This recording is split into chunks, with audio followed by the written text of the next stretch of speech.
பாலிவுட் இயக்குனர் நிதேஷ் திவாரியோட இயக்கத்தில் இதிகாச புராணமான ராமாயணா தி இன்ட்ரோடக்ஷன் அப்படின்ற தலைப்பில் திரைப்படமாக உருவாகி வந்துட்டு இருக்கு.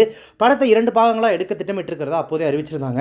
முதல் பாகத்தை 2026ஆம் ஆண்டு தீபாவளி பண்டிகையின் போதும், இரண்டாவது பாகத்தை 2027ஆம் ஆண்டு தீபாவளி பண்டிகையின் போதும் வெளியிடப்படும் அப்படின்னு அறிவிக்கப்பட்டிருக்கு. இந்த படத்துக்கு பிரபல ஹாலிவுட் இசையமைப்பாளர் ஹான்ஸ் சிம்மருடன் இணைந்து நம்ம இசைப்புயல் ஏ.ஆர். ரஹ்மான் இசையமைக்க இருக்காரு. இந்த ராமாயணா தி இன்ட்ரோடக்ஷன் திரைப்படத்தில் ராமர் கதாபாத்திரத்தில் பாலிவுட்டின் பிரபல நடிகர் ரன்பீர் கபூரும், ராவணன் கதாபாத்திரத்தில் நம்ம கன்னட நடிகர் யஷும், நடிகை சாய் பல்லவி சீதை கதாபாத்திரத்திலையும், நடிகர் ரவி தூபே லட்சுமணன் கதாபாத்திரத்திலையும், சன்னி தியோல் ஹனுமான் கதாபாத்திரத்தையும் நடிச்சிட்டு இருக்காங்க. படத்தின் திரைக்கதை பணிகளை திரைக்கதை ஆசிரியர் ஸ்ரீதர் ராகவன் மேற்கொண்டிருக்காரு. 8 ஆஸ்கர் விருதுகளை வென்றிருக்கும் DNEG அப்படின்னு சொல்லப்படக்கூடிய கிராபிக்ஸ் நிறுவனமே இந்த படத்தின் கிராபிக்ஸ் பணிகளை மேற்கொண்டு வந்துட்டு இருக்காங்க.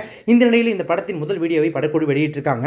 அந்த வீடியோவை தன்னுடைய எக்ஸ் வலைதள பக்கத்தில் பகிர்ந்திருக்கக்கூடிய சீதையாக நடிக்கக்கூடிய நடிகை சாய் பல்லவி, அம்மா சீதாவின் ஆசீர்வாதத்துடன் ராமாயண காவியத்தை மீண்டும் உருவாக்கும் பணியில் தெய்வீகத்தால் தேர்ந்தெடுக்கப்பட்டவர்களுடன் சேர்ந்து அந்த பயணத்தை அனுபவிக்கிறேன். இது போன்ற ஒரு நடிகர்கள் மற்றும் குழுவினருடன் நாம் அடைய முயற்சிக்கும் அற்புதத்தை நீங்கள் அனைவரும் அனுபவிக்க வேண்டும் என்று நான் பிரார்த்திக்கிறேன் அப்படின்னு சொல்லி குறிப்பிட்டிருக்காங்க. சாய் பல்லவி சீதையாக நடிக்கிறது மட்டும் இல்லாமல் அவங்க சீதா அவர்களுடைய ஆசீர்வாதத்தின் பேரில் இந்த அற்புதமான படக்குழுவினோடு இணைஞ்சிருக்கிறது குறித்து பதிவிட்டிருக்கக்கூடிய இந்த போஸ்ட் இப்போ சோஷியல் மீடியாவில் பயங்கர வைரலாக போயிட்டு இருக்கு.